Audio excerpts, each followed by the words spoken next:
Hello from Zurich, Switzerland, where today I'll be taking a short flight over to Belgrade, the capital of Serbia, on one of Europe's fastest growing airlines. Join me as I fly Air Baltic's A220-300 business class on this roughly hour-and-a-half flight, where I'll get a great view of the Swiss Alps as well as what it's like to fly on Latvia's rising flag carrier.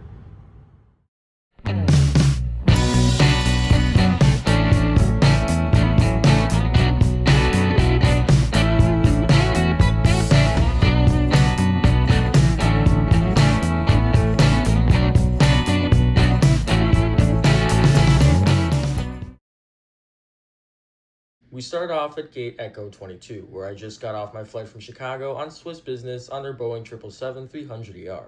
That video will be out in the future, but for now, let's make our way downstairs to the airport's express train station for a quick hop over to the A gates on the other side of runway 28. On paper, I'll be flying Swiss Business Class, however, as you can tell by the thumbnail, that's not exactly how it went. While I'm underground, let me bring you up to speed.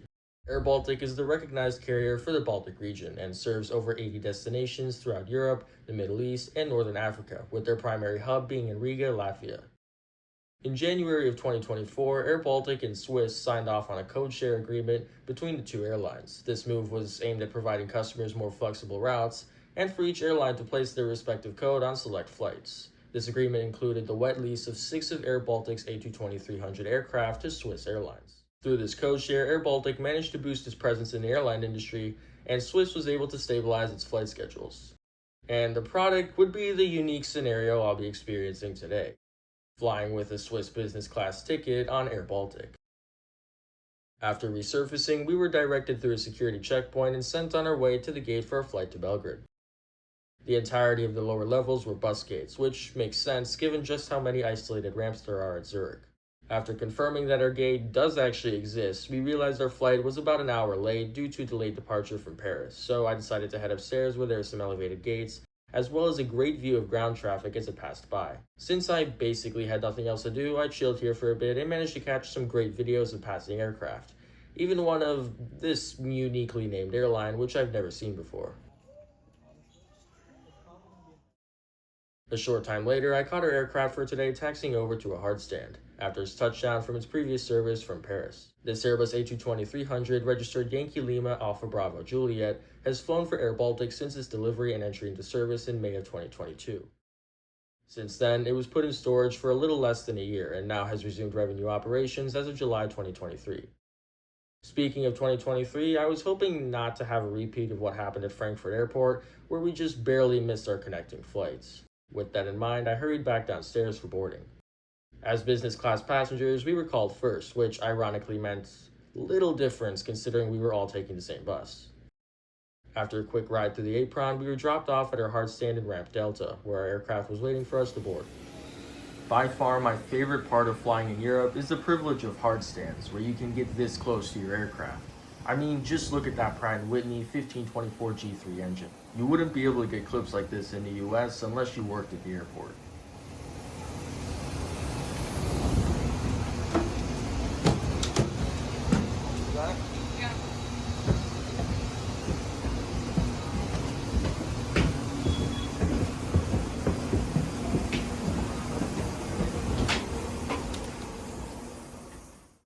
Once we boarded, I didn't have time to get a cinematic clip of the seat like I usually do, since I knew I would have been holding up the line.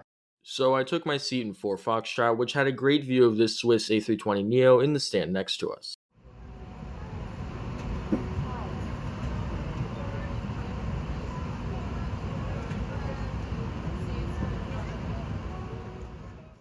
As an initial assessment, the seat wasn't very, how do I put it, business class. I'm well aware that being a hybrid airline, Air Baltic falls somewhere between low cost and conventional, but this was something else entirely.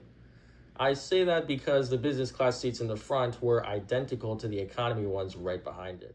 Nonetheless, while retaining a minimal appearance, it had all the necessities: a large pocket for in-flight magazines, a retractable tray table, and some sketchy seatback storage. But there was at least a nice Swiss-branded headcloth.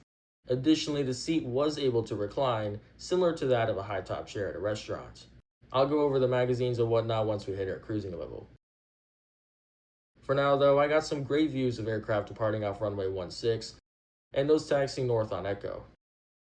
during which the crew welcomed us on board and handed out some sanitizing wipes for our seat, as well as bottles of water.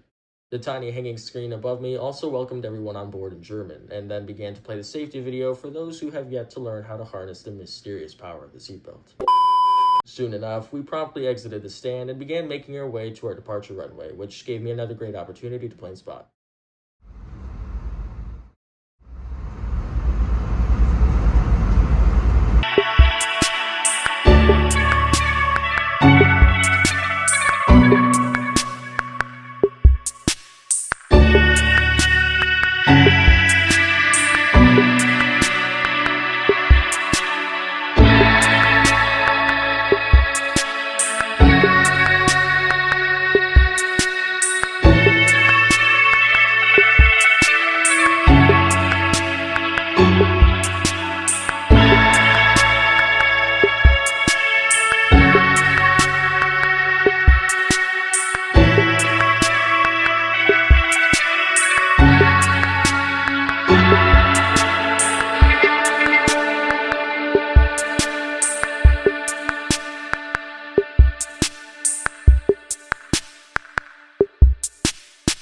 Here's a departure out of Willkommen, Zurich, runway 28.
As we climbed into Swiss airspace, we were given a great view of the Swiss countryside.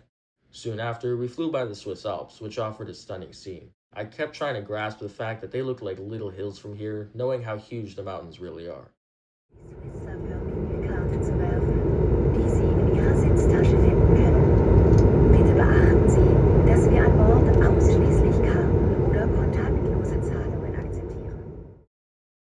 Roughly 20 minutes later, the FAs passed out today's in-flight meal, which was this delicious tuna tartar thing. It's pretty standard on short-haul business class flights in Europe to have a single type of meal available as opposed to a full menu like you'd see on intercontinental routes. The obvious downside to that is that you're not fully aware of what exactly is in your food. I can confirm though that there was a salad base with pickled onions, capers, sliced beef, and mixed vegetables beneath the tartar. The tartar itself had a tuna salad base, a salty cream center, and on top was a red jello-like substance, which I think is actually what it was.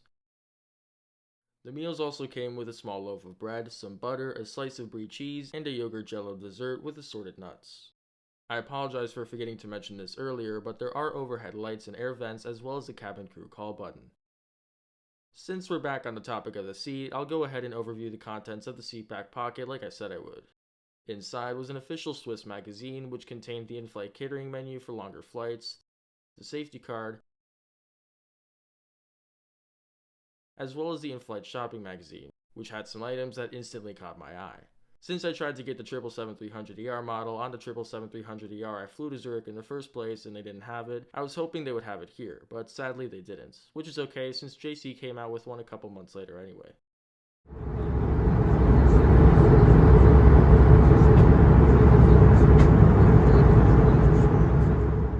As we cut through Croatian airspace, I'll give you a quick once-over of the lavatory. It's pretty standard and, more importantly, clean. There's tissues, lotions, and just about everything you'd expect for the forward cabin.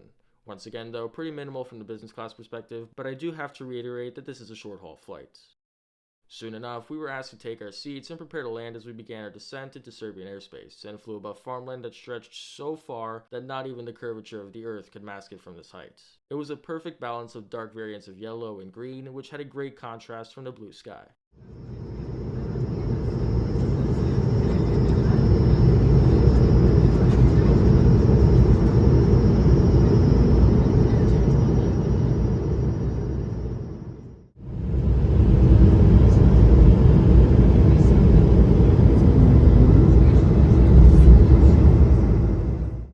Anyways, now that we've been cleared for a straight-in approach, here's our arrival into Belgrade Nikola Tesla Aerodrome, runway 12.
all your personal belongings, so please take care when opening the overhead lockers. We now say goodbye to you. I hope you've enjoyed your time with us. Thank you for flying Swiss, and we look forward to welcome you on board again soon. Dobrosli u Belgrade svima. It's been so long since I've been here, and that buttery touchdown was a fine welcome back. We taxied via Alpha and some shorter taxiways before we reached the Apron. It wasn't super busy at the time, so there was only an Air Serbia A319 and an AJet A321 at the ramp. Eventually, we bid farewell to our guidance car and pulled into gate A10, and just after that, we disembarked from the aircraft. So that was my experience flying Air Baltic's A220-300 under a SWISS Codeshare. While the food and cabin crew were both great, the seat was nowhere near business class level, and frankly made Spirit Airlines look luxurious. Did that really matter though? Not really, but I can't imagine those on a longer flight like to Africa or to the Middle East. So overall, it was a good flight for what it was, but there's definitely room for improvement. If you enjoy my content and would like to see more like it, consider subscribing to my channel. I always put my best into every video and always appreciate feedback. As always, I'd like to thank you all very much for watching, and until our next journey, fly safe.